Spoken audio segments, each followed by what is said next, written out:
వారిని మరింతగా బలపరచండి, స్థిరపరచండి. భవిష్యత్తులో నీకు సాక్షులుగా జీవించేటట్టు వచ్చింది. చేరి వచ్చిన వారిలో ఇంకా మీ పాద సన్నిధిలో పాపాలు ఒప్పుకోకుండా పాప జీవితంలో జీవిస్తూ నామకాస్తవ క్రైస్తవులుగా ఉన్నారా? అయ్యవన బిడ్డలతో మీరు మాట్లాడారు. ఈ స్థలం నుంచి వారు ఖాళీగా వెళ్లకుండా వారి హృదయాలలో దేవా మిమ్మల్ని చేర్చుకొని సంతోషంగా వారి ఇంటికి వెళ్ళడానికి కృప చూపించమని ప్రార్థిస్తున్నాను. దేవా, యవన బిడ్డలను మీరు రక్షించుకోండి. దైవ గ్రంథములో యవన బిడ్డలుగా ఉన్న దానియేలును రక్షించారు కదా నాయన, యోసేపును రక్షించారు కదా నాయన. ఎంతో మంది యవన బిడ్డలను మీరు రక్షించుకొని మీరు మీ పిల్లలుగా లోకములో నిలబెట్టుకున్నారు. ఈ యొక్క మధ్యాహ్నం వేళ మీ సన్నిధిలో కూర్చున్న యవన బిడ్డలను ఆకర్షించుకోండి, రక్షించుకోండి. వారి మీద మీ ఆత్మను ఊది రక్షించి మీ పిల్లలుగా మార్చుకోమని వాటిని అందించబోతున్న మీ దాసుని మీ చేతులకు అప్పగించుకుంటూ యేసు క్రీస్తు ప్రభు ప్రశస్తమైన నామమున ప్రార్థన చేయించున్నాము తండ్రి. ఆమేన్. ఆమేన్.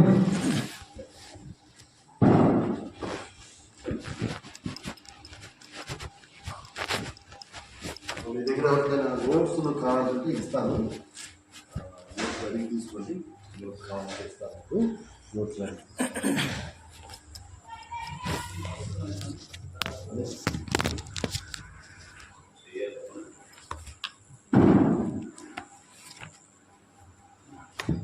ప్రభునందు ప్రియమైన సహోదరులకు సహోదరులకు, విశేషంగా మరి స్థానిక సంఘ పెద్దలు బాబ్జీ అన్నగారికి, అలాగే మనష్ అన్నగారికి, అంగళకుదురులో పరిచయం చేస్తున్న దేవదాసులు మనష్ అన్నగారికి నా ప్రత్యేకమైన ప్రేమ వందనాలు తెలియజేస్తున్నాను. మొదటిసారిగా మన సహోదరుడు ఆనంద్ కుమార్ బ్రదర్తో మాట్లాడడం జరిగింది, చూశాను. కానీ మా ఎక్కువ సంభాషణ మా మధ్య జరగలేదు. దేవుని మహాకృపను బట్టి ఇందాక సెల్ఫ్ ఇంట్రడక్షన్ ఉంది చూడండి, ఏమంటారు, ఒకరికొకరు పరిచయ భావన. అప్పుడు ఎవరన్నా సహోదరులందరూ వందనాలు అంటారేమోనని నేను అందరి కోసం చూశాను. ఒకసారి ఈ ఆలయంలో అడుగుపెట్టిన తర్వాత నువ్వు ఇంటి బిడ్డవు, ఈ ఇంటి బిడ్డను నేను. మనం ఎక్కడికి వెళ్ళినా మనం దేవుని పిల్లలు. వందనవచనం చేసుకోవడం అనేది మనందరికీ అలవాటు ఉండాలి. సాధ్యమైతే కొన్నిసార్లు కొంతమంది పిల్లలను చూసినప్పుడు గట్టిగా కౌగులించుకొని దేవుని గణపరచాలని ఉంటుంది, కానీ చేయలేము అనిపిస్తుంది అలా అప్పుడప్పుడు. కాబట్టి మంచిది. చాలామంది కూడా వారి యొక్క ప్రభు రక్షించిన తీర్మానమును గురించి వారు చెప్పుచూ వచ్చారు. చాలా సంతోషం. బైబిల్ దగ్గర ఉంది కదా, మనం దేవుని వాక్యాన్ని చదువుకుందాం. దైవ గ్రంథంలో నుండి మనము యెహోషువ గ్రంథము 20వ అధ్యాయము, యెహోషువ గ్రంథము 20వ అధ్యాయము, యెహోషువ గ్రంథము 20వ అధ్యాయము, 20వ అధ్యాయము ప్రారంభము నుండి మనము మరి చదువుకోవాలి. మనం తర్వాత అయితే జ్ఞాపకం చేసుకుందాం. సమయాభావాన్ని బట్టి మనం 7-8 వచనాలు చదువుకుందాం. చూడండి. వారు నఫ్తాలీయుల మన్యములోని గలిలయలో కెదెషును, ఎఫ్రాయిముల మన్యమందలి షెకెమును, యూదా వంశస్థుల మన్యమందలి హెబ్రోనును కిరియతర్బాను ప్రతిష్ఠించిరి.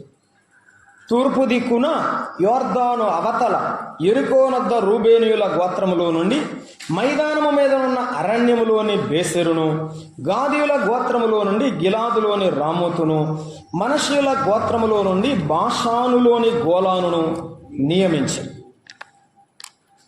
పొరపాటున ఒకని చంపినవాడు సమాధి ఎదుట నిలువక మునుపు అక్కడికి పారిపోయి హత్య విషయమై ప్రతిహత్య చేయు వాని చేత చంపబడక విడినట్లు ఇశ్రాయేలుకు అందరికీ వారి మధ్య నివసించు పరదేశకులకును నియమింపబడిన పురములు ఇవి. సంఖ్యాకాండము 35వ అధ్యాయము సంఖ్యాకాండము 35వ అధ్యాయంలో ఒక మాట చదువుకొని ప్రార్థన చేసుకుందాం. సంఖ్యాకాండము 35వ అధ్యాయము 35వ అధ్యాయంలో ఒక మాటను మనం చదువుకుందాం.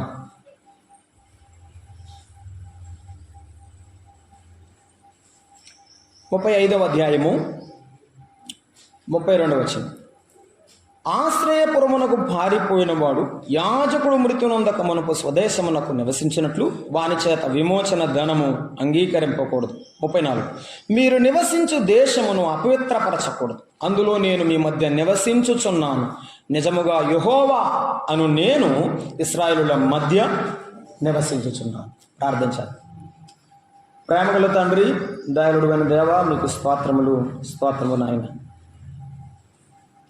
నమ్మిన నాట నుండి నేటి వరకు మరి మీ దాసులు బాబ్జీ అన్నయ్య గారితో ఇచ్చిన సహవాసం, సంతోషం, ఆనంద సంబంధ బాంధవ్యాన్ని బట్టి స్తోత్రము. మా ప్రభువా దేవా, మీ రక్తముతో మమ్మను కడిగి కొని పవిత్రపరిచినందుకు స్తోత్రములు. ఏ ఊరి వారమో ఎక్కడి వారమో మీ నామములో ఒక్కటిగా చేయబడి మీ పిల్లలముగా ఇప్పుడు సమకూర్చబడినందుకు స్తోత్రములు. మా ప్రభువా మీ వాక్యాన్ని చదువుకొని మీ వైపు ఆశగా చూస్తున్నాం. మీరు మాతో మాట్లాడితే వినాలని ఇష్టపడుతున్నాం. ఏం మాట్లాడుతావు అని ఆశగా చూస్తున్నాం. సహాయం చేయండి. మా లోకములను దిద్దండి. మమ్మల్ని మీరు కాకపోతే మరి ఎవరు గద్దిస్తారు? మీరు కాకపోతే మమ్మల్ని ఎవరు చేరదీస్తారు? ప్రభువా మీ సహాయం దయచేయండి. మాతో మాట్లాడమని ఒకడు నిష్ప్రయోజకుడు నిలవబడి ఉండగా మరుగుపరచమని, మీరు మాతో మాట్లాడుచుండగా మమ్మల్ని కదిలించమని, మీ ఆత్మకార్యము జరిగించమని, మీ నామమునకు మహిమ, పాపికి రక్షణ, మీ పిల్లలమైన మా ఆత్మీయ జీవితాలకు ఆత్మీయమైన క్షేమమును దయచేయమని క్రీస్తు యేసు నామమున వేడుకొనుచున్నాము తండ్రి. ఆమేన్. ప్రభువునందు ప్రియమైన సహోదరులారా, ఒక స్థానిక సంఘములో ఆశ్రయపురములను గురించిన ధ్యానము చేస్తూ ఉన్నాను. మరలా అన్నగారు నాకు ఫోన్ చేసినప్పుడు, ప్రార్థించినప్పుడు నాకు ఒక యవనస్తుని గురించి ధ్యానం చేయాలని ఇష్టం ఉండే. నేను క్యారెక్టర్ స్టడీ చేస్తూ ఉంటాను. కొంతమంది యవనస్తులను గురించి ధ్యానం చేస్తూ ఉంటాను. కానీ దేవుడు నాకు దీని మీదే నా మనసును నిలిపాడు. అందువల్ల ఈ వర్తమానాన్ని మీకు అందించాలని నేను ఇష్టపడుతున్నాను. అయితే 6 ఆశ్రయపురాలు ఇశ్రాయేలుల మధ్య లేవీలు నివసించినట్లుగా ఇవ్వబడ్డాయి. అయితే అవి లేవీల కొరకు మాత్రమే కాదు,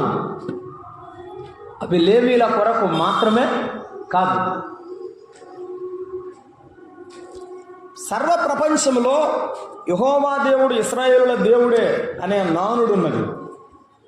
అది వారి కొరకు మాత్రమే కాదు, ఆయన సంకల్పం మరొక రకంగా వేరుగా ఉన్నది. కంటికి కన్ను, పంటికి పన్ను అని ధర్మశాస్త్రమందు ప్రస్తావించిన ప్రభువు తన కృపను ఆ కాలంలో కూడా ఆ ఆశ్రయపుర రూపంలో ఆ ప్రజల మధ్య నిలబెట్టాడు. చూసిన వారు బ్రతికారు, చూడని వారు బ్రతకలేదు. ఆశ్రయపురాన్ని ఆశ్రయించిన వారు బ్రతికారు, ఆశ్రయించని వారు బ్రతకలేదు. ఈనాడు దేవుని కృపాసువార్త వినబడుతుంది. విన్నవారు బ్రతుకుతున్నారు, వినని వారు లోకంలో కొట్టుకుపోతున్నారు.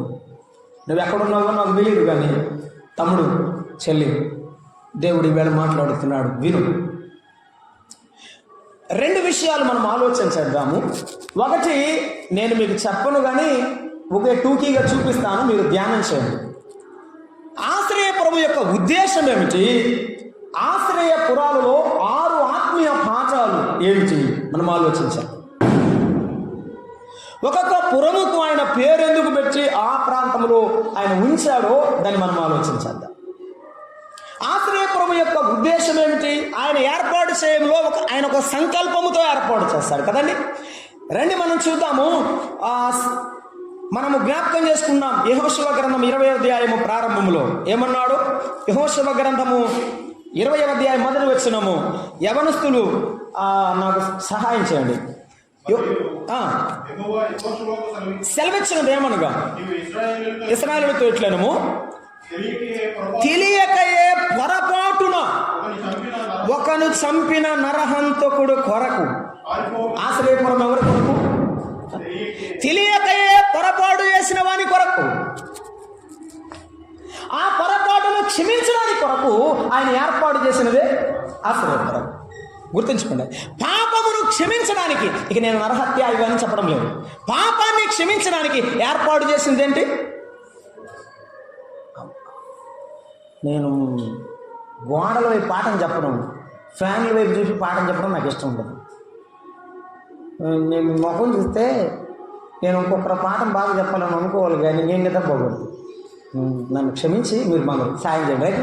నేను ఒకసారి చెప్పానంటే రెండోసారి రిపీట్ చేయండి. సరే, గుడ్, థ్యాంక్ యూ. పాపమును క్షమించడానికి దేవుడు ఏం చేశాడు? ఆశ్రయపురాన్ని ఏర్పాటు చేశాడు. మరొక మాట అక్కడ అన్నాడు, ఏమని చదువుతారా? 3వ వచనం కంటిన్యూషన్ చదవయ్యా.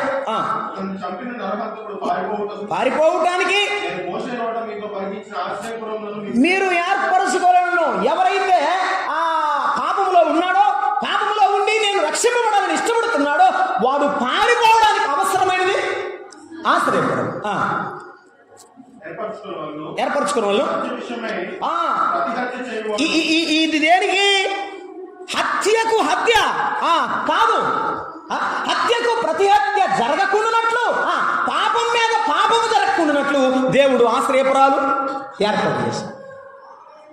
పాపం మీద పాపం, ఇక ఏం మిగులుతుంది? హత్యకు హత్య అయితే మనుషులు మిగలరు, దేశమే మిగిలిపోతుంది.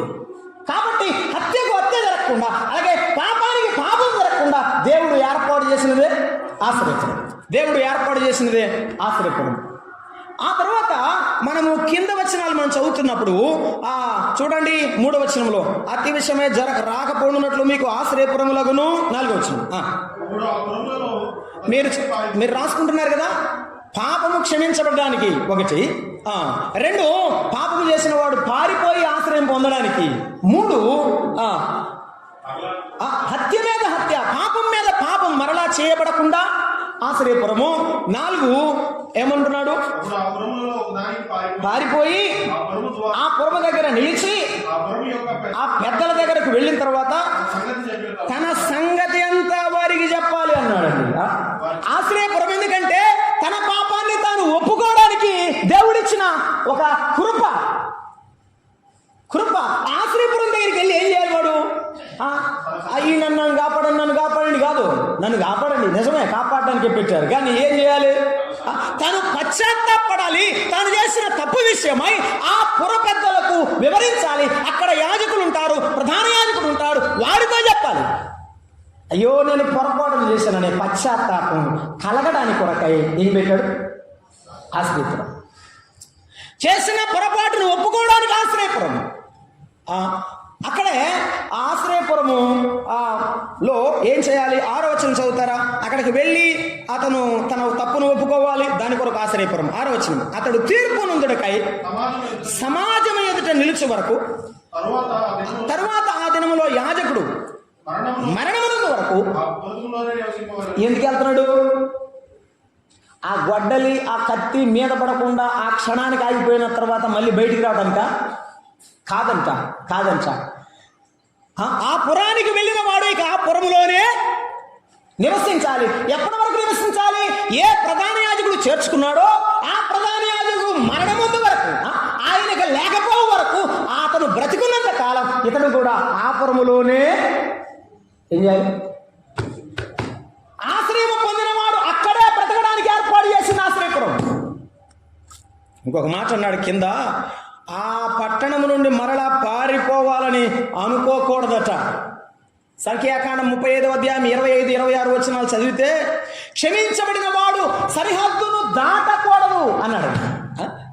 క్షమించబడిన తర్వాత, చేర్చుకున్న తర్వాత, ఆ ఖడ్గము నీ మీద పడకుండా, నా మీద పడకుండా తప్పింపబడిన తర్వాత, ఆ యవనస్తుడు ఆ ఆవేశంలో ఆ అనాలోచనగా చేసిన ఆ పాపమును బట్టి రక్షింపబడిన తర్వాత, తప్పింపబడిన తర్వాత మరలా ఆ సరిహద్దును దాటి ఏం చేయకూడదు?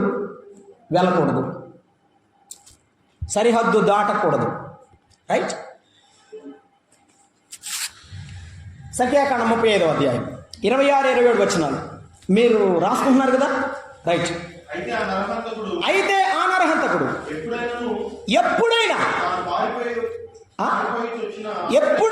ఎప్పుడైనా తన మనసులో కలగొచ్చామో, పారిపోయి వచ్చిన ఊరు ఎట్టుందో, నేను తిరిగిన స్నేహితులు ఎట్టా ఉన్నారో, నా అన్నదమ్ములు ఎట్టా ఉన్నారో, అక్కడ బాగా స్వేచ్ఛగా ఉంది, ఇక్కడికి వచ్చిన తర్వాత ఈ వీధిలోనే తిరగాల్సి వస్తుంది, ఈ పొరుగులోనే ఉండాల్సి వస్తుంది అని అనుకున్నాడు అనుకో.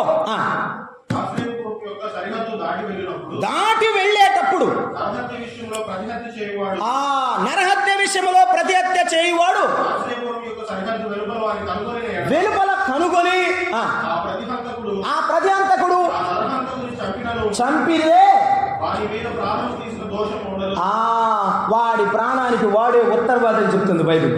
ఇవన్నీ నేను చాలా సూక్ష్మంగా చెప్పడానికి ప్రయత్నం చేస్తాను. ఇప్పుడు మనము ఆశ్రయపురంలో వెళ్ళిన వాడి గురించి కాదు, ఆశ్రయం ఇచ్చిన ప్రధాన యాజకుడి గురించి కాదు, కానీ ఆ ఆశ్రయపురం ఎవరంటే మన ప్రభువైన యేసుక్రీస్తు. ఆశ్రయపురం ఎవరు? మన ప్రభువైన యేసుక్రీస్తుకు గుర్తు. ఆ ఆశ్రయపురానికి పారిపోయి ఒకడు వచ్చాడే,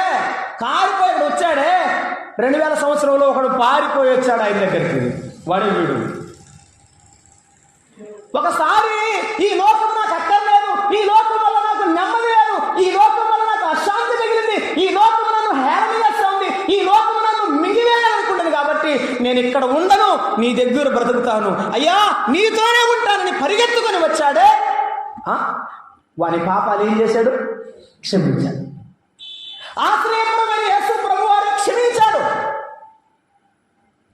ఆ తర్వాత ఆయన చేర్చుకున్నవాడు ఆయన ఎలా చేర్చుకున్నాడంటే, ఎప్పుడైతే కన్నీళ్లతో ఏడ్చానో, ఎప్పుడైతే దుఃఖముతో దైవ చిత్తానుసారమైన దుఃఖము రక్షణార్థమైన మారు మనసును కలుగజేసిందో, యేసయ్య ఏం చేశాడు? నన్ను చేర్చుకున్నాడు. ఈ ఉదయం ప్రభు అడుగుతున్నాడు, నీవెలా ఉన్నావు? నీవు బ్రతికే లోకంలో నీకేమైనా మేలుందా? నీవు బ్రతికే లోకంలో నీకేమైనా సంతోషం ఉందా? నీవు చేస్తున్న ప్రతి పనిలో నీకేమైనా ఆనందం ఉందా? లేదు. నిన్ను క్షమించేవాడు దేవుడే. యేసుక్రీస్తు ప్రభువే క్షమించేవాడు. యేసుక్రీస్తు ప్రభువే నీ యొక్క ఆ పాప క్షమాపణను అంగీకరించేవాడు.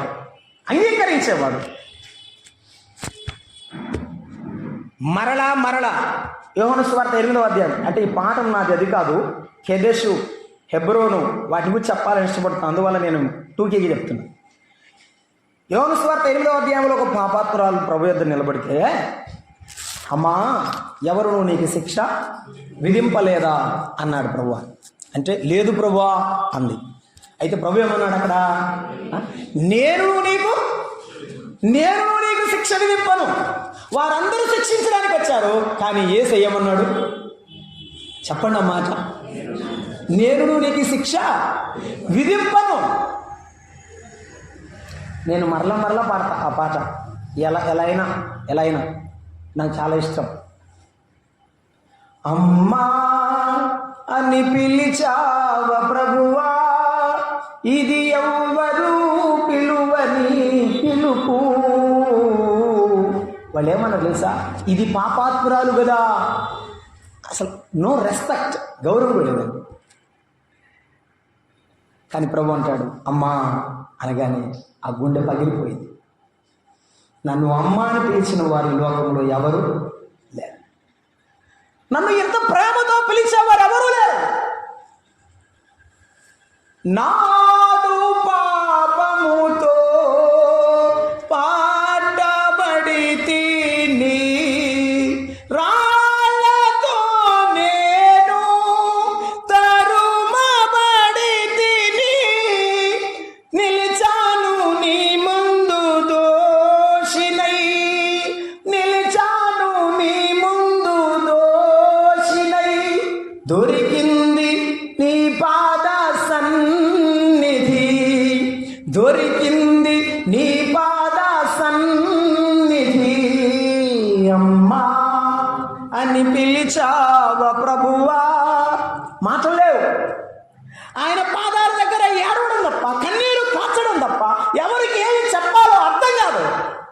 అసలు తను ఎవరు ఏం చేస్తారో, ఏం పిలుస్తారో, ఎలా చంపుతారో, బ్రతికిస్తారో కూడా తెలియదు.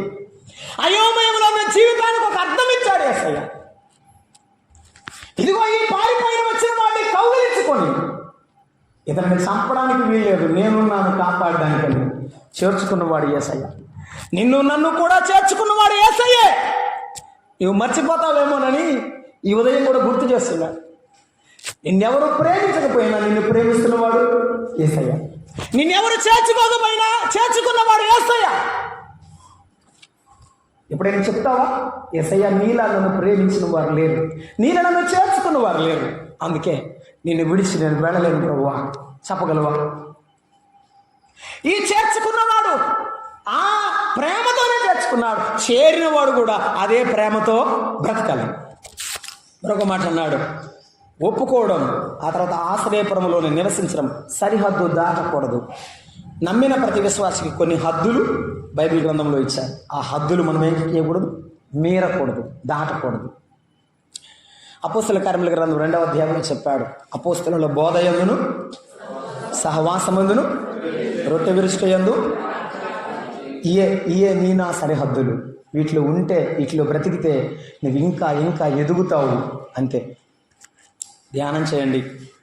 ఆ తర్వాత అన్నాడు, ఎవడైతే ఈ పూర్వమును దాటి వెళ్తాడో తన ప్రాణానికి తానే, చెప్పండి, తన ప్రాణానికి తానే ఉత్తరవాది, తన ప్రాణానికి తానే ఉత్తరవాది అని చెప్పాడు. కాబట్టి ఇక్కడ నుండి దాటిపోవద్దు, యేసయ్యను విడిచిపెట్టి వెళ్ళిపోవద్దు. ఈ ఆశ్రయపురాన్ని విడిచిపెట్టి వెళ్ళిపోతే నీ జీవితం ఏంటో నీకే తెలియదు.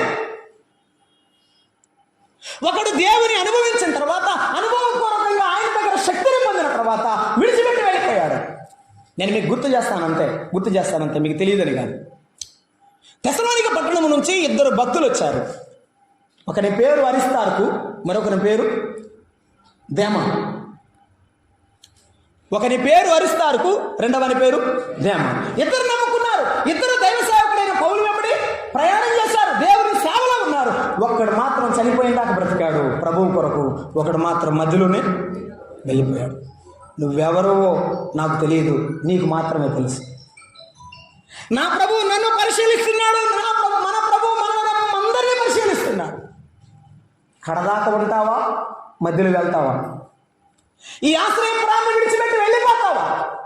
ఇందాక బ్రదర్ చదివారు, ఆ పై మాట నేను గుర్తు చేస్తాను. మత్తయి సువార్తలోనే ప్రభువు అన్నాడు, శిష్యులందరూ దగ్గర కూర్చుంటే అందరూ వెళ్ళిపోయారు, మీరు కూడా వెళ్ళిపోవాలని ఉన్నారా అని అడిగి, పేతురు అన్నాడు, ప్రభువా మేము ఎక్కడికి వెళ్ళము, మేము ఎక్కడికి వెళ్ళలేం. నిన్నే నమ్ముకొని నీ యొద్దకు వచ్చాం, నీ మాట వింటాం, నీ వెంబడే వస్తాం, మేము ఎక్కడికి వెళ్ళము. నీవే నిత్య జీవపు ఊటలు.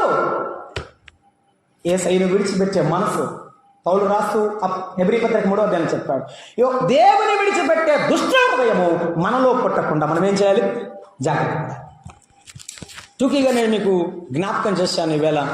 రండి, యెహోషువ గ్రంథం 20వ అధ్యాయము 7వ వచనంలో మనము చదువుకుంటున్నాం.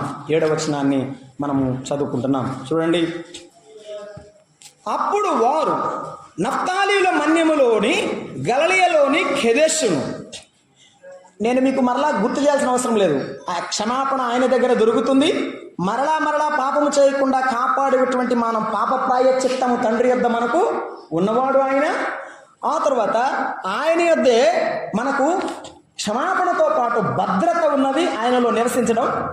ఆ తర్వాత ఆయన నుండి బయటికి వెళితే మన జీవితానికి అంతమే మిగులుతుంది, ఆయనతో ఉంటే నిత్యత్వమే మిగులుతుంది. అది భావన. రైట్, ఇప్పుడు రండి, ఎఫ్రాయిమీల మన్యములోని గలిలయలోని కెదెషు 3 ఉత్తర భాగాన ఉన్నాయి, తూర్పు భాగాన ఉన్నాయి, క్షమించండి, తూర్పు భాగాన 3 ఆశ్రయపురాలు ఉన్నాయి, పశ్చిమ భాగాన పడమటిన 3 ఆశ్రయపురాలు ఉన్నాయి. 7వ వచనంలో ఉన్న 3 ఆశ్రయపురాలు మనం గుర్తు చేసుకుందాం. చదువుదాం, చూడండి. వారు నఫ్తాలీల మన్యములోని గలిలయలోని కెదెషును, కెదెషు ఒక ఆశ్రయపురం, ఎఫ్రాయిముల మన్యమందలి షెకెము రెండవ ఆశ్రయపురం, యూదా వంశస్థుల మన్యమందలి హెబ్రోనును కిరియతర్బాను ప్రతిష్ఠించిరి. 3వది హెబ్రోను, ఏంటి? మీరందరూ గట్టిగా చెప్తే తర్వాత మనం ధ్యానం చేద్దాం. ఒకటి, మొదటిది ఏంటి? ఆశ్రయపురం కేదేష్. రెండోది ఏంటి? ఆశ్రయపురం షెకేము. మూడోది ఏంటి? ఆశ్రయపురం హెబ్రోన్. హెబ్రోన్. కేదేషు అంటే పరిశుద్ధత. ఏమిటి చెప్పండి? కేదేషు అంటే ఏమిటి? పరిశుద్ధత. షెకేము అంటే అర్థం ఏమిటంటే భుజము, మన భారము భరించున్నది అని అర్థం. భుజము మన భారము భరించున్నది అని అర్థం. హెబ్రోను అంటే సహవాసము అని అర్థం. నాకు అర్థమయ్యే భాషలో నేను చెప్తున్నాను, మీకు బాగా అర్థమైందని తెలుసులే, కానీ నాకు అర్థమవడానికి చెప్పుకుంటున్నాను. మన పరిశుద్ధత ఎవరు? యేసయ్య. నేను చెప్తాను, మీరు యేసయ్య అని చెప్తున్నా. మన పరిశుద్ధత ఎవరు? యేసయ్య. మన భారము భరించేది ఎవరు? మన సహవాసం ఎవరు? మన సహవాసం ఎవరు? యేసయ్య. ఇవి పశ్చిమ భాగాన ఉన్నాయి. తర్వాత 8వ వచనంలో తూర్పు భాగాన ఉన్న 3 ఆశ్రయపురాలు ఉన్నాయి. ఎరికో వద్ద రూబేనుల గోత్రములోని మైదానము మీదనున్న అరణ్య ప్రదేశములోని బేసెరు. తర్వాత గాదీల గోత్రములో గిలాదులోని రామోతు. ఏమిటి? రామోతు. మనుష్యుల గోత్రములో భాషాలలోని గోలాను. ఇప్పుడు ఈ మరి ఒక 3 చెప్తారా? బేసెరు. అందరు చెప్పండి, తమ్ముడు చెల్లి అందరు చెప్పండి. ఒకటి బేసెరు, రామోతు, గోలాను. ఏమిటి? గోలాను. మనం ఆ 3 ధ్యానం చేసి మరల వద్దాం. ఓకే, మనం ఫస్ట్ దాన్ని చూద్దాం రండి. 7వ వచనం. వారు నఫ్తాలీల మన్యములోని గలిలయలో కెదెషు అని చెప్పాడు. గలిలయలోని కెదెషు. 6 ఆశ్రయపురాలు, 6 మానవ సంఖ్య. 6 మానవ సంఖ్య. 6వ దినాన మనిషిని చేశాడు ఆయన. ఆ 5 కృప, ఆయన కృపతో సృష్టి పూర్తయింది. 6 మానవ సంఖ్య. ఆ ఆశ్రయపురం ఎవరికి అవసరం? మనిషికి అవసరం. యేసయ్య ఎవరికి అవసరం? మనిషికి, మనందరి కొరకు ఆయన అవసరమైనాడు. అందుకే చెప్పాడు 3వ అధ్యాయం యోహాను సువార్త 16వ వచనం, దేవుడు లోకమును ఎంతో ప్రేమించెను కాగా తన అద్వితీయ కుమారునిగా పుట్టిన వారి యందు విశ్వాసముంచు ప్రతివాడు నశింపక నిత్య జీవం. అది కదగో, ఆ నాశనము లేకుండా, మరణము లేకుండా, ఆ యొక్క దేవుని ఉగ్రత అనే కత్తి మన మీద పడకుండా ఆపినవాడు మన ప్రభు అయిన యేసుక్రీస్తు. ఆపినవాడు మన ప్రభు అయిన యేసుక్రీస్తు. ఆయనే మనకు ఆధారమైన వాడు. ఆ నాశనమునకు పోకుండా, జిగటగల దొంగలో ఇరుక్కుపోకుండా మనను పైకి లేపినవాడు యేసుక్రీస్తు. అయితే ఆయన ఆశ్రయపురంలోకి వచ్చాము. ఇప్పుడు ఆయన నమ్ముకున్నాం, ఆయన బిడ్డలమయ్యాం. కానీ ఆయన ఎటువంటి వాడో ఎరిగి మనం బతకాలి. అమ్మా, ఆయన ఎటువంటి వాడో ఎరిగి మనం బ్రతకాలి. అప్పుడే నీ విలువ, ఆయన విలువ లోకానికి తెలుస్తుంది. లేకపోతే నీ విలువ తెలియదు, యేసయ్య విలువ కూడా లోకానికి తెలియదు. కాబట్టి ఆయన విలువ నెరిగి ముందుకెళ్దాం. మొదటి మాట మనం చూస్తున్నాం, చూడండి ఏమన్నాడు? నఫ్తాలీల మన్యములో గలిలయలోని కెదెషు అన్నాడు. నఫ్తాలి అనే మాట మనకు ఆది కాండంలో కనబడుతుంది. రాహేలు తన బిడ్డకు పేరు పెట్టింది. ఏమనంటే, నా అక్కతో నేను పోరాడి గెలిచి తిను గనుక వీనికి నఫ్తాలి అనే పేరు పెట్టుదును అన్నది. నఫ్తాలి అంటే పోరాడి గెలిచిన వాడు అని అర్థం. అదేమిటి? నఫ్తాలీల మన్యం అంటే అరణ్యం. మన్యం అంటే అరణ్యం. ఆ పోరాడి గెలిచిన అరణ్య ప్రదేశం, అరణ్య స్థలం. అది అరణ్య స్థలం. అవును, పోరాడి గెలిచిన అరణ్య ప్రదేశంలో, లేకపోతే పోరాడి గెలిచిన స్థలములో ఏమిటది? ఆశ్రయపురం పేరు కెదెషు. ఏమిటి? కెదెషు. ఈ లోకములో అనే అరణ్యములో మనము ఈ రక్షణ కొరకు పోరాడలేదు. యేసు ప్రభువే మన పక్షముగా పోరాడిన వాడు. ఆయన చెమట రక్త బిందువులంతగా ఆ గెత్సేమనే వనంలో వేదన పడింది. కలువరి సిలువలో వధింపబడిన వాడు, తండ్రి ఎదుట మనలను సంపాదించిన వాడు, ఆయనకు ఒక రాజ్యముగా చేసిన వాడు, ఆయనకు ఒక బిడ్డలుగా తన సొత్తుగా చేసుకున్నవాడు. ఆయనే మన కొరకు కష్టపడిన వాడు. చదువుతారా? రోమాపత్రిక 5వ అధ్యాయం 8వ వచనం. రోమాపత్రిక 5వ అధ్యాయం. ఆయన ఎలాగో పోరాడినవాడు. ఎప్పుడు పోరాడినవాడు ఆయన? ఎప్పుడు ఒక మనుషుని కొరకు ప్రాణం పెట్టవచ్చు, వాడు మంచివాడైతే. మంచివాడు కాకపోయినా మనల్ని ప్రేమించిన యేసయ్య ప్రేమను చూస్తున్నాం. 5వ అధ్యాయం 8వ వచనం. మనం ప్రేమను వెల్లడిపరుచున్నాడు. ఎట్లనగా మనం ఇంకనూ పాపులమై ఉండగా క్రీస్తు మన కొరకు చనిపోయెను. మనము పాపులమైనగా క్రీస్తు మన కొరకు చనిపోయాను. ఆయన చనిపోయి మరణమును జయించిన వాడయ్యాడు. మొదటి కొరింథీ పత్రిక 15:50, 55, 54, 5 వచనాల్లో మనం జ్ఞాపకం చేసుకుంటే, ఓ మరణమా నీ ముల్లెక్కడా, ఓ మరణమా నీ విజయం ఎక్కడా అని మరణమును శాసించిన దేవుడు యేసయ్య. ఆయన మన కొరకు మరణించిన వాడు. ఆయన మన కొరకు కలువరి శిలువలో కృపాసత్యముల మధ్య నలిగిపోయిన వాడు. తన ప్రాణమును అప్పగించి పోరాడిన వాడు. మరణము మీద జయమును, చెప్పండి, మరణం మీద జయాన్ని పొందినవాడు. ఆయన మన కొరకు పోరాడి తెచ్చినది ఈ రక్షణ. పోరాడి తెచ్చినది సందర్భం కాదు, గుర్తు చేస్తాం, కానీ అవసరమని. యేసు ప్రభు వారిని సిలువేసిన తర్వాత, సమాధిలో పెట్టిన తర్వాత రోమా గవర్నర్ యొక్క ముద్రలన్నీ వేశారు సమాధి మీద. కట్టుదిట్టమైన సైనికుల ఏర్పాటు చేశారు.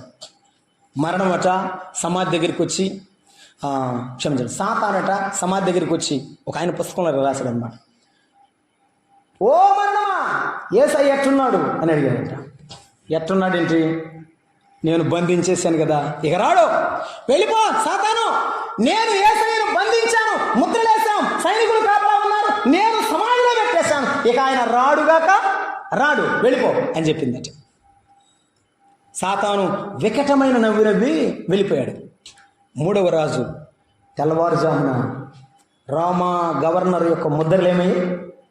విడిపోయాయి. ఆ రాయి ఏమైంది? తొలగింపబడింది. యేసయ్య ఏమయ్యాడు? బయటికి వచ్చాడు. బయటికి వచ్చిన తర్వాత ఇటు ప్రభువారు తిరిగి చూస్తే పరిగెత్తుతున్నాడంట ఒకడు. మరణం ఏం చేస్తున్నాడు? పరిగెత్తున్నాడు. యేసు ప్రభు అన్నాడు, ఓ మరణమా ఆగాగు, నీతో ఒక మాట చెప్తానంటే, నేను ఉండనుగాక ఉండనని పరిగెత్తుందట. యేసు ప్రభు వారు మరణమును జయించి మరణాన్ని కేకవేశాడు. ఏ మనిషి మరణాన్ని కేకవేసిన మానవుడు లేడు. ఏ మనిషి మరణాన్ని శాసించిన వాడు కాదు. కానీ శాసించిన వాడు నీవు నమ్ముకున్న దేవుడు. మనము నమ్ముకున్న యేసయ్య మరణము మీద జయం పొందినవాడు, మరణముతో పోరాడినవాడు, మరణము మీద విజయమును సాధించినవాడు. అయితే ఆశ్రయపురములో ఉన్నవాడు గుర్తించుకోవాల్సింది ఏంటంటే, ఆ మరణాన్ని ఆపాడు, ఆ కత్తిని ఆపాడు. కాబట్టి ఈ ఆశ్రయముతో చేర్చుకున్న ఆయన పట్ల నమ్మకంగా ఉండాలి. ఆయన నన్ను ఎప్పుడైనా కాపాడే దేవుడని గుర్తుపెట్టుకుని ఉండాలి. ఆ ప్రారంభంలో, ఆ బ్రతికిచ్చిన కొత్త దినాల్లో నువ్వే ప్రభువా, నువ్వే కాపాడావని చెప్పేవాడు కాదు. అది ఎప్పుడూ గుర్తుపెట్టుకుంటూ ఆ దేవుని పట్ల, చేర్చుకున్న ఆయన పట్ల నమ్మకంగా, చెప్పండి ఎలా ఉండాలి? నమ్మకంగా ఉండాలి. అందుకే కేదేశు అనేటువంటి పరిశుద్ధత ప్రతి విశ్వాస జీవితంలో అవసరం. రక్షింపబడిన ప్రతి విశ్వాస జీవితంలో ఉండవలసింది ఏంటి? ఏముండాలి? పరిశుద్ధత ఉండాలి. నేను పరిశుద్ధుడనై ఉన్న ప్రకారము, పేతురు రాసిన మొదటి పత్రికలోనే ఏమంటాడు? 16వ వచనంలో, మీరు గట్టిగా చెప్పరు కదా, మీరు తెలుగులోడు అనమాట. నేను ఏదైతే చెప్దామని అనుకుంటున్నా అక్కడ మింగేస్తున్నారు, చూసారా? ఏమంటారు? మీరు సమస్త, ఆ మాట చెప్పు ఏంటి? ఆ రావటం, పోవటం, రొట్టె తినటం, రసం తాగటం కాదు. ఏమంటున్నాడు? సమస్త ప్రవర్తన. Be careful about your behaviour, your character. మీరు సమస్త ప్రవర్తన యందు పరిశుద్ధులై ఉండండి అని చెప్పాడు. ఎలాంటి రోషం ఉండదు తెలుసా పరిశుద్ధతలో బతకడానికి? హెబ్రీ పత్రిక 10వ అధ్యాయం 12వ అధ్యాయం 4వ వచనం చదవండి. హెబ్రీ పత్రిక 12:4. హెబ్రీ పత్రిక 12వ అధ్యాయం 4వ వచనం. ఎటువంటి రోషం ఉండాలి పరిశుద్ధంగా బతకడానికి? ఈ దేవుని చేత బతికింపబడిన వాడు 12:4లో, మీరు పాపముతో పోరాడుటలో రక్తము కారునంత పాపాన్ని ఎదిరించలేదన్నాడు. ఏం చేయాలి? ఎదిరించాలి. వాస్తవానికి వారు చేయలేదంట. మనం పాపముతో పోరాడేటప్పుడు ఎలా పోరాడాలంట? రక్తము ప్రాణాధారం అన్నాడు. ప్రాణం పోయినా సరే ఏం కాపాడుకోవాలంట? పరిశుద్ధత కాపాడు. ప్రాణం పోయినా సరే ఏం కాపాడుకోవాలంట? పరిశుద్ధత కాపాడుకోవాలి. ఈనాడు కొత్తగా నమ్మిన దేవుని పిల్లలలో, స్థానిక సంఘాల్లో ఉన్న ఒక గొప్ప సంఘర్షణ ఏమిటంటే పరిశుద్ధత లోపం. ఇదిగో ఈ చేర్చుకున్నవాడు కూడా ఉదయమే లేవగానే వీని చూపు ఎక్కడుంది? పొరపాటున వచ్చాడు కానీ వచ్చిన తర్వాత వీడి మనసు, మీరు చెప్పరు, మారలా. ఏదో ఆ బాధలో, ఆ కష్టంలో ఆశ్రయపరగానికి పరిగెత్తాడు కానీ అసలు వీడు ఆ ప్రధాన యాజకుడి మీద నమ్మకమే లేదు. ఈ ప్రధాన యాజకుని విడిచిపెడతాము అనుకుంటున్నాడు. ఎందుకంటే లేచిన దగ్గర నుంచి ఎదురున్న పట్టణాన్ని చూస్తున్నాడు, ఎంత రమ్యంగా ఉంది, ఎన్నిసార్లు ఆ వీధుల్లో తిరిగాను, ఎంతమంది స్నేహితులు మిస్ అవుతున్నాను, ఈ లోపల ఉన్నాడు. వీడు మనిషి ఎక్కడున్నాడు? వీడి మనసు అంతా చెప్పండి ఆ మాట ఎందుకుంది అంటే, మన పరిశుద్ధత విషయంలో మనం గుర్తించుకోవాల్సిన రెండు విషయాలు. ఒకటి, నీ వ్యక్తిగత జీవితంలో పవిత్రత. రెండు, నీ సంఘ జీవితంలో పవిత్రత. ఈ రెండు గుర్తుపెట్టుకోవాలి. మనం వీటిని ఆలోచన చేసి ముందుకు సాగిపోదాం.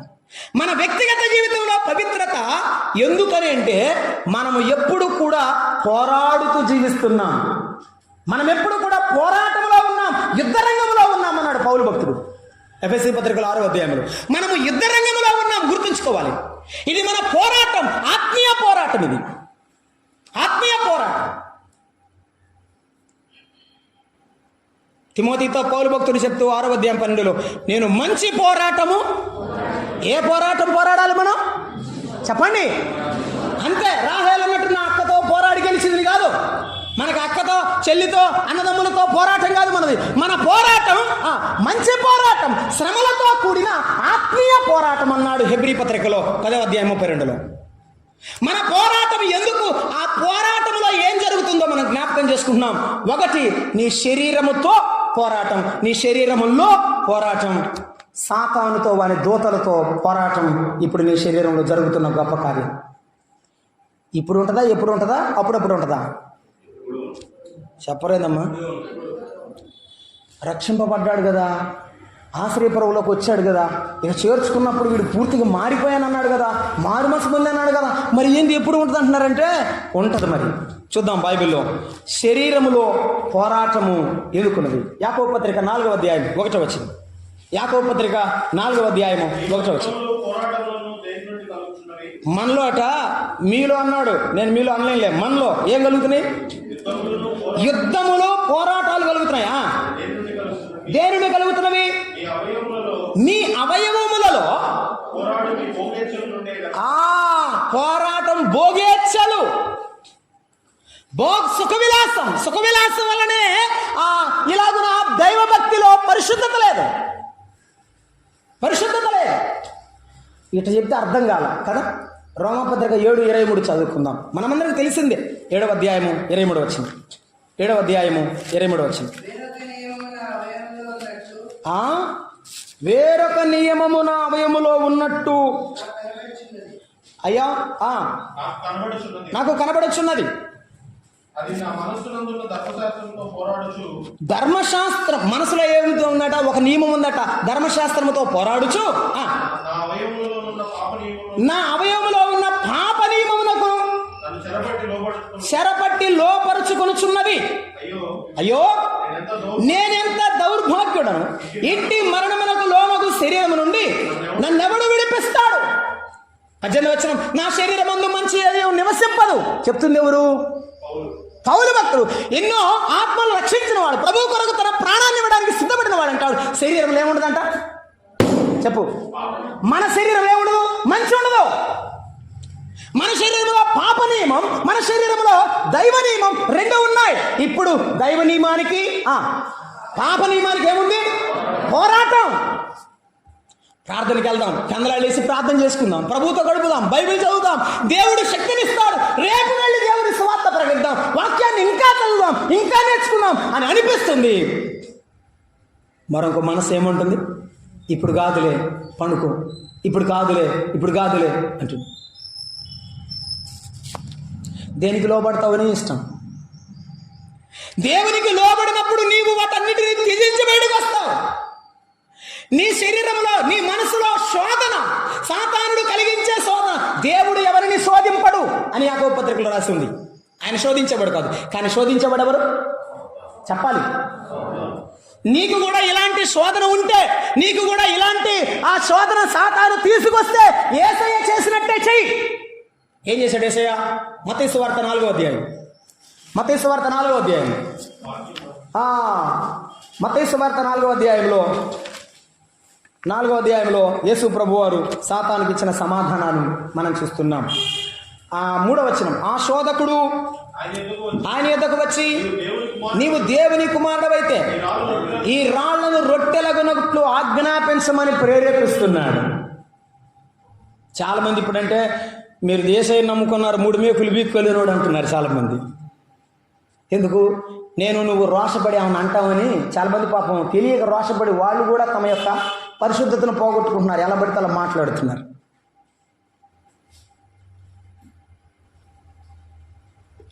ప్రభు ఏం చేస్తున్నారు తెలుసా? వాక్యములో నుండే, చెప్పండి, వాక్యములో నుండే సమావేశం. నీకు కానీ శోధన కలుగుతుంటే, సాతాను శోధిస్తుంటే బైబిల్ తీసుకుని వెళ్ళు. దేవుని వాక్యాన్ని చదివి ఇంకా చదువు. దేవుని వాక్యం నీతో మాట్లాడలేక చదువు. ఎన్ని గంటలైనా ఎంత సమయమైనా చదువు, కానీ ప్రభు నీతో మాట్లాడలేదు. వాక్యముతోనే సాతానుకు నువ్వు సమాధానం ఇవ్వాలి. క్రొత్తగా నమ్ముకున్న దినాల్లో చిన్న సైకిల్ ఉండేది, అది కూడా చాలా ర్యాలీ సైకిల్, తుప్పు పెట్టిపోయింది.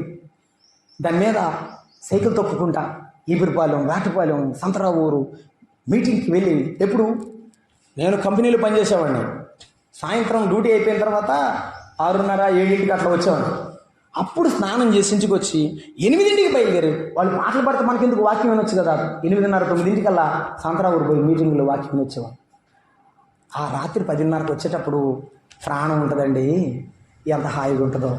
ఆ వాక్యం విన్న తర్వాత, ఆ దేవుని వాక్యం మనసు నిండా బలంగా ఉన్న తర్వాత ఆ పాటలు పాడుకుంటూ, ప్రభువా ఈ దినం ఆహారం నాకు సమృద్ధిగా ఇచ్చావు, వందనాలని చెప్పుకుంటాం వెనక్కి తిరిగి వచ్చాను. నువ్వు ఏ రోజైతే దేవుని వాక్యంలో ఆనందించడం నేను మొదలు పెడతావో, ఏ రోజైతే నీ సంఘర్షణలో, నీ యొక్క శోధన సమయంలో దేవుని వాక్యానికి చోటిస్తావో, ఆ దినము నీవు సాతాను జయిస్తావు. దేవుని వాక్యానికి కనకుండా లోకంలో వాటికి నీవు చోటిస్తే సాతాను నిన్ను పడగొడతాడంతే.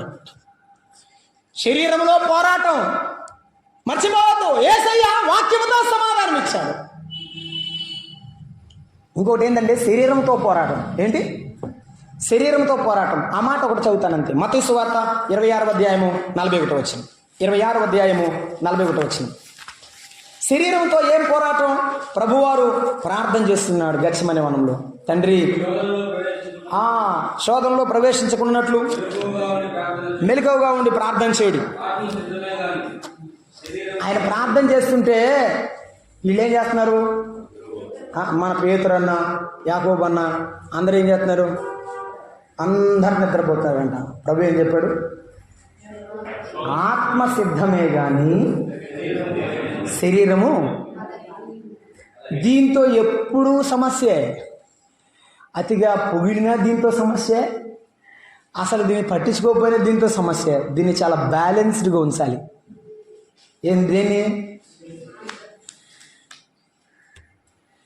దీన్ని దేవుని సన్నిధిలో మనము ఆ రీతిగా కాపాడుకోవాలి. ఈ శరీరంలో బలహీనతలు ఉంటాయి. ఆ బలహీనత దేవుని నామానికి అవమానం తెచ్చేదిగా కనబడకూడదు.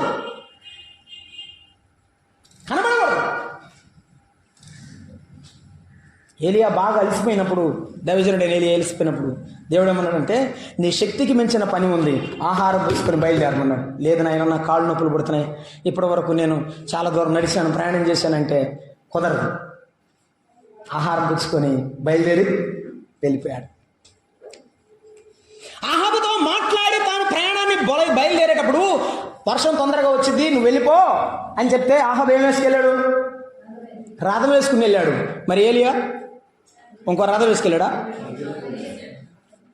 రథము కంటే వేగముగా కర్మేలు పర్వతం మీదకి వెళ్ళి మోకాళ్ళ మధ్యలో తలబెట్టుకొని ప్రార్థన చేశారు. నీకు నాకు ఉన్నది ఏమిటంటే ఆయన బలం. మనకు రథాలు గుర్రాల బలం లేదు.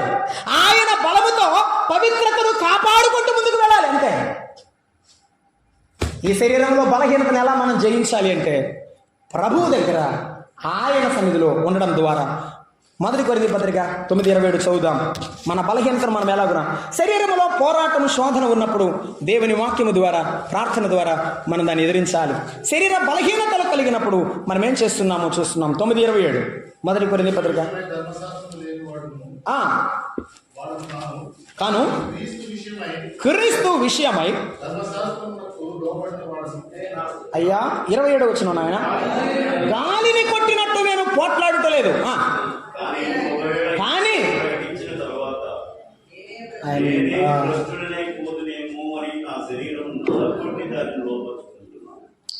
వాక్యం చెప్పేటప్పుడు వల్ల మీకెవరికి కాదు, కానీ ఒక కత్తి నాకు చూపిస్తున్నట్టుగా ఎప్పుడు కనబడుతుంటుంది. బోధించి భ్రష్టుడు కాకుండా నన్ను కాపాడు ప్రభువా, నాకు తెలియదు ఎలా బ్రతకాలో అని నేను ఎప్పుడు ప్రార్థిస్తాను. పౌలు భక్తుడే ప్రార్థన చేశాను. ఏమంటాడంటే, ఇతరులకు ప్రకటించిన తర్వాత నేను భ్రష్టుడనైపోతానేమోనని నా శరీరాన్ని ఏం చేస్తున్నాను, నా శరీరాన్ని నలగొట్టుకుంటున్నాను. పగలంతా గుడారాలు డేరాలు కుట్టినా, దేవుని స్వార్థ ప్రకటించిన, రాత్రిపూట మోకాళ్ళ మధ్య తల ఉంచి దేవుని ఎదుట నా శరీరాన్ని నలగొడుతున్నాను. ఒక సాధన చేస్తున్నాడు. ప్రార్థన చేయకుండా ఎన్నిసార్లు పడుకుంటున్నావు? బైబిల్ చదవకుండా ఎన్నిసార్లు దేవుని సన్నిధిని విడిచిపెడుతున్నావు? ప్రార్థన మానుకోవద్దు. ఎవరు బిడ్డలారా, దేవుని వాక్యాన్ని మానుకోవద్దు. నీ శరీరంలో పోరాటం బలహీనత ఉన్నదా? నేను కాదనడు, కానీ అదే బలహీనతల్లో పౌలు భక్తుడు అన్నాడు, దేవుని కృప పరిపూర్ణము అవుతుంది. దేవుని కృప నీలో నాలో పరిపూర్ణం అవ్వాలంటే ఆ శక్తి ఆయనే ఇస్తాడు, మరి ఎవ్వరు ఇవ్వలేరు. అయితే ఈ శరీరాన్ని నీవు నలగొట్టాలి దేవుని వాక్యముతో. దేవుని వాక్యం అనే స్తుతి. 6వ అధ్యాయము ఎఫెసీ పత్రిక 12వ వచనం.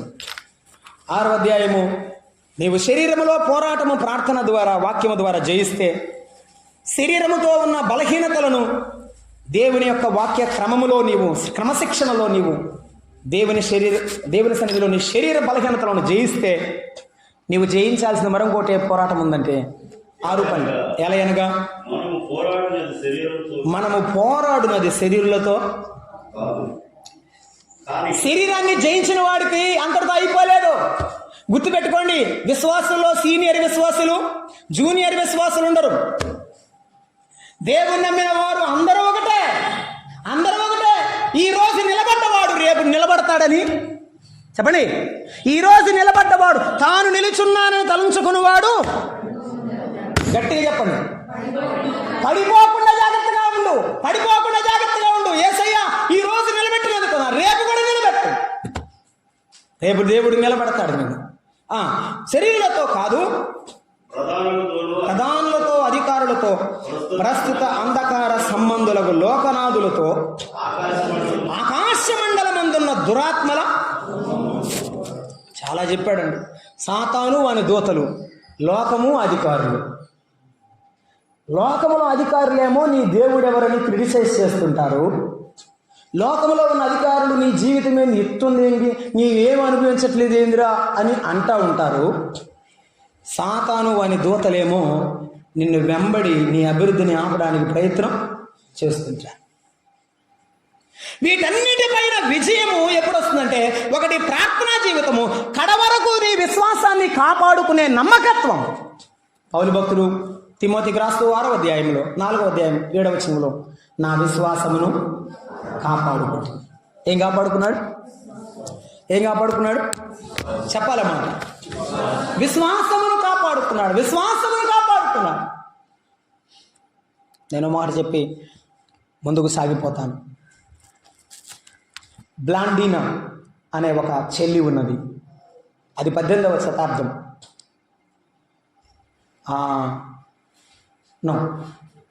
177వ సంవత్సరం ప్రభు చనిపోయిన తర్వాత 177వ సంవత్సరం బ్లాండీనా అనే ఒక పాప. రోమా సామ్రాజ్యంలో లియోన్ అనే ఒక పట్టణం ఉన్నది. ఆ పట్టణంలో ప్రభువుని నమ్ముకున్న చిన్న బిడ్డ. అందరినీ రోమా ప్రభుత్వము మార్కస్ అనే చక్రవర్తి ఆజ్ఞాపిస్తున్నాడు. ఏమనంటే, మీరు యేసు ప్రభువుని నమ్ముకోలేదు అని ఒక మాట చెప్పండి. ఏం చెప్పాలి? యేసు ప్రభువుని నమ్ముకోలేదు అని ఒక మాట చెప్పండి చాలు. ఒక మాట చెప్పండి చాలు, మిమ్మల్ని విడిచిపెడతామన్నారు. అందరూ ఆ మాట చెప్పి వెళ్ళిపోయారు. మాటే కదా అని చెప్పి వెళ్ళిపోయారు. కానీ ఆ పాప మాత్రం, నేను అలా చెప్పను, నేను యేసయ్యని నమ్ముకున్నాను అని చెప్పింది. ఆమెని సింహాల బోన్లోకి పంపించారు. సింహాల బోన్లోకి బిక్కుబిక్కుమంట వెళ్ళి ఇలా నుంచుంది, అటు ఇటు చూస్తుంది. సింహం చుట్టూ తిరిగింది. ఆ అమ్మాయి పక్కన కూర్చుంది. ఎక్కడ నుండి ఆ బోన్లో నుండి సింహాలను వదిలారంటే, ఒక థియేటర్ ఉంటుంది, 25,000 మంది కూర్చున్న థియేటర్ అంటారు అది. ఆ థియేటర్లో అందరూ చూస్తుండగా సింహాలను లోపలికి బయట ఆ యొక్క గ్రౌండ్లోకి వదిలేరు. ఆ గ్రౌండ్లో వదిలిన వెంటనే ఆ సింహాల అమ్మాయి పక్కన కూర్చోగానే అందరూ చప్పట్లు కొట్టారు. అమ్మాయి దగ్గర దేవుడు ఎంత మహత్యం ఉంచాడని చప్పట్లు కొట్టారు. దేవుడు అద్భుతం చేశాడని ఆ బిడ్డ కూడా అలాగే నిలబడి గజగజ ఉనుగుతూ ఉంది. ప్రభువా అని ప్రార్థన చేస్తూ ఉంది.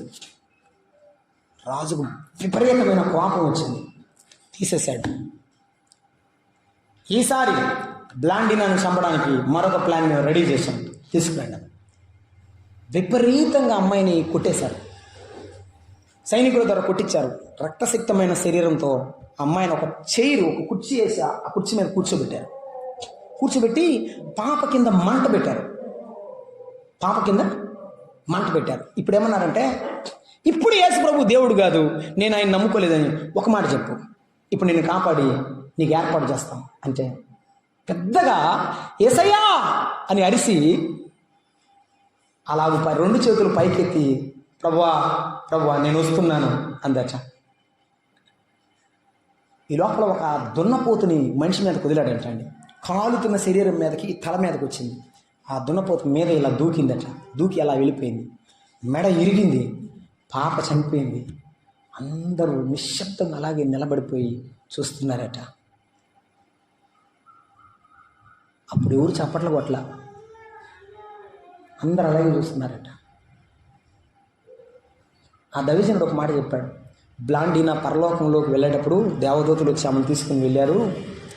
పరలోకంలోకి వెళ్ళిపోయిన తర్వాత పేతురు గారు వచ్చి బ్లాండినా భుజం మీద చేసి, ఒరే బిడ్డ, నాకులాగా నువ్వు చనిపోయావు, నాకెంత గర్వంగా ఉంది అని చెప్పాడు. నా హతసాక్షి, నేను హతసాక్షి అంటే నీవు కూడా నా కొరకు హతసాక్షి అయ్యావు. యేసయ్యని విడిచిపెట్టని నీ మనసును చూస్తే నాకు ఎంత ముచ్చట చేసిందని సంతోషపడుతున్న దైవజనుడుగా దేవుడు తన తొడ మీద కూర్చోబెట్టుకొని, నా ప్రేమైన బిడ్డ, నా కొరకు సమస్తాన్ని విడిచిపెట్టావు, ఈ రాజ్యము నీవు ప్రవేశించు, ఇది నీదే, నేను నీకు నిర్మించిన గృహం ఇదే అని దేవుడు చెప్తా ఉన్నప్పుడు బ్లాండినాను దేవుడు హత్తుకున్నాడట. ఈ మధ్యాహ్నం వేళ ప్రభు మాటను బట్టి నేను అడిగేది ఏంటంటే, నీకేమైనా కలిగినా, నీకేమైనా శ్రమ వచ్చినా యేసయ్యను విడిచిపెడతావా? నీ పవిత్రతను కాపాడుకుంటావా? చిన్నదాని కొరకు, ఆ అల్పమైన వాటి కొరకు యేసయ్యను, పవిత్రతను, పరిశుద్ధతను విడిచిపెట్టి వెళ్ళిపోతావా? ఆలోచించి. నువ్వు విడిచిపెట్టి వెళ్ళిపోతావేమో ఆలోచించి. అలాగే వెళ్ళిపోయిన వాడవైతే నీ జీవితాన్ని నీవే అర్ధాంతంగా దేమా వలె వదిలేసిన వాడవుతావు.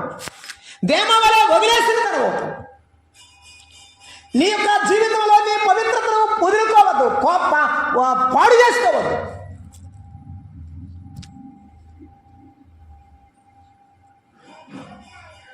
నొకెన్ సింగ్, బహుశా అది మేఘాలయ ఏరియా ప్రాంతమై ఉండొచ్చు భారతదేశంలో. కొండ జాతులు విపరీతంగా సువార్త ప్రకటిస్తే చంపేస్తారు ఆయన. అక్కడికి వెళ్ళాడు సువార్త ప్రకటిస్తున్నాడు. ఆయన భార్య రష్యా దేశం నుండి ఆయన పాకిస్తాన్ మీద నడుచుకుంటూ వచ్చాడని చెప్తారు, నాకు తెలియదు అంతవరకు, కానీ వచ్చింది నిజం. 3 సంవత్సరాలు ప్రయాణం చేశాడని చెప్పాడు ఆ దైవజనుడు. ప్రయాణం చేసి నడుచుకుంటూ వచ్చి హైదరాబాదు నిజాం పరిపాలన ఉన్న ప్రాంతానికి వచ్చి అక్కడి నుండి కోసడంతా ఒక 50 కిలోమీటర్ల దూరంలో నడిచి వెళ్ళి సువార్త చేశారు. అక్కడ ఉన్నది చెప్తా, నాకు తెలియదు.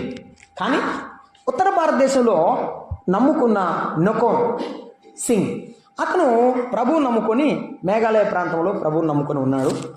ఆ దైవ సేవకుడి ద్వారా మారు మనసు పొందాడు. ఆయన అక్కడ ప్రభువు నమ్ముకున్న కొత్త దినాల్లో భార్య బిడ్డలు అందరూ ప్రభువుని తీర్మానం చేసిన తర్వాత ఆ ఊరి వారందరూ కూడా గట్టిగా అడిగారట. ఏమనంటే, నీవు యేసు ప్రభువుని విడిచిపెడతావా? సరే, లేకపోతే నీ పిల్లలిద్దరూ చంపేస్తా అన్నాడంట. నేను ఆయనను విడిచిపెడతాను. ఆయన పాడిన పాట చాలా పాపులర్.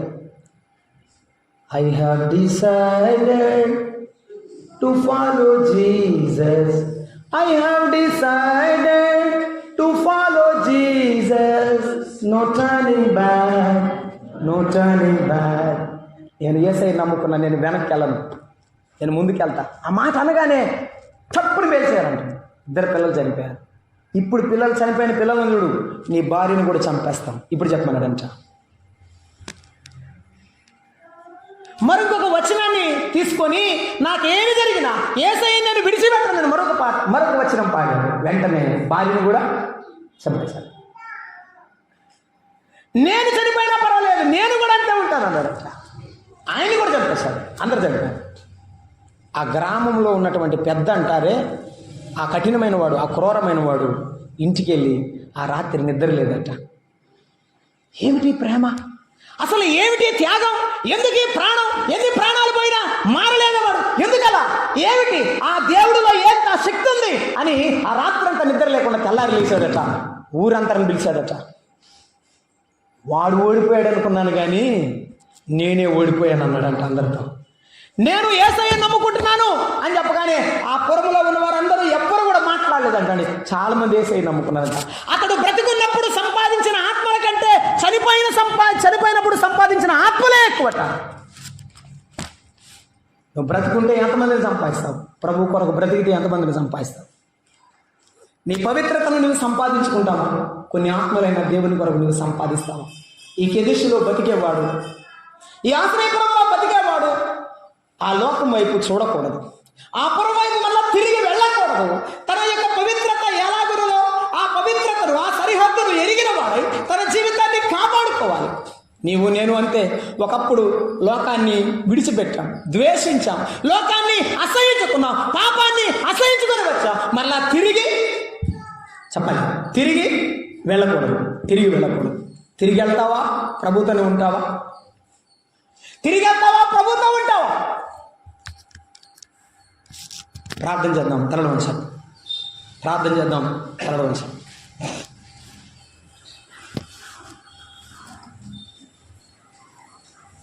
నీ వ్యక్తిగత జీవితంలో పవిత్రత ముఖ్యం. ఆ పవిత్రతకు నీ జీవితంలో చాలా సంఘర్షణ జరుగుతుంది, పోరాటమే జరుగుతుంది. దేనికి లోబడతావు? యేసయ్యా, ఏదైనా సరే నీకు తప్ప నేను ఎవరికి తలకాయ వంచను. నా తల పైకెత్తే దేవుడు కాబట్టి నేను నీకు తప్ప ఎవరికి తల వంచను. నీ కొరకు బ్రతుకుతా. నీ కొరకే బ్రతికి లోకాన్ని విడిచిపెట్టాలనుంది. నీ కొరకు ఆశగా బ్రతకాలనుంది. నీ కొరకు ఒక ఆత్మనైనా సంపాదించాలని ఆశపడుతున్నాను. యేసయ్య, నన్ను నిలబెట్టవా? నన్ను నిలబెట్టి నీ కొరకు వాడుకో ప్రభువా. నన్ను నీ కొరకు వాడుకో ప్రభువా అంటావా? అయితే ప్రభు నీతో మాట్లాడుతున్నాడు. తమ్ముడు, అక్క, చెల్లి, నీతో మాట్లాడుతున్నాడు. నీవు ప్రార్థించు. ప్రభువా, నేను చేసిన పొరపాట్లను నన్ను క్షమించు ప్రభువా. ఇక నుండి నీ బిడ్డగా బ్రతుకుతాను. ఈ లోకంలో నాకు ఏ నెమ్మది లేదు, ఏ శాంతి లేదు, సుఖం లేదు. ఈ మధ్యాహ్నం వల్ల నీ మాట నమ్ముతున్నాను. నీవే ధైర్యం ఇచ్చేవాడు, నీవే నాకు పరిశుద్ధతను ఇచ్చేవాడు, నా పాపాన్ని క్షమించేవాడు అని ప్రభువునందు విశ్వాసం ఉంచు. నీ కొరకు దిగి వచ్చిన దేవాతి దేవుడు ఆశ్రయపురము చేర్చుకుందేమో గాని యేసయ్య పరలోకమును విడిచిపెట్టి మానవుడిగా ఈ లోకానికి వచ్చాడు. తన ప్రాణమును అర్పించి ఆయన మన కొరకు కలువరి సిలువలో చనిపోయి మానవుని వలె సమాధి చేయబడి తిరిగి లేచాడు. ఎవరు ఆయన యందు విశ్వాసం ఉంచుతారో వారిని చేర్చుకుంటాడు. అమ్మా, నేను శిక్ష విధింపను, నేను నిన్ను కాపాడుతాను.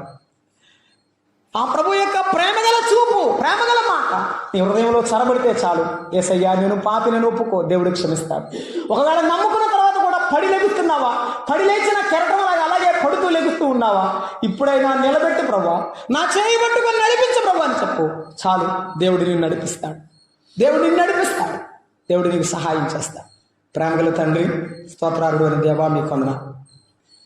నీవే మా ఆశ్రయపురమైనందుకు స్తోత్రము. యేసయ్యా, యేసయ్యా, నీవే మా ఆశ్రయపురమైనందుకు స్తోత్రం. నీవే మా పరిశుద్ధత అయినందుకు స్తోత్రములు ప్రభు. మేము పరిశుద్ధంగా బ్రతకడం మాకు తెలియదు, కానీ మీ చేయి పట్టి మమ్మల్ని నడిపించే దేవుడా మీకు వందనాలు. మీ వాక్యపు వెలుగులో మాకు సమస్తాన్ని ఇచ్చి ముందు ఉండి నడిపించేవాడవు ప్రభువా, మీకు స్తోత్రములు. మా ప్రాణము పోయేంత పర్యంతం, మీ రాకడ పర్యంతం నమ్మకంగా పవిత్రంగా బతికే కృపను మాకు దయచేయమని, వినే మీ మాటలు మా హృదయంలో నీరు కట్టి ఫలింపు దయచేయమని యేసు ప్రభు నామమున ప్రార్థన చేసి వేడుకుంటున్నాము తండ్రి. ఆమేన్. అందరికీ ప్రేమ.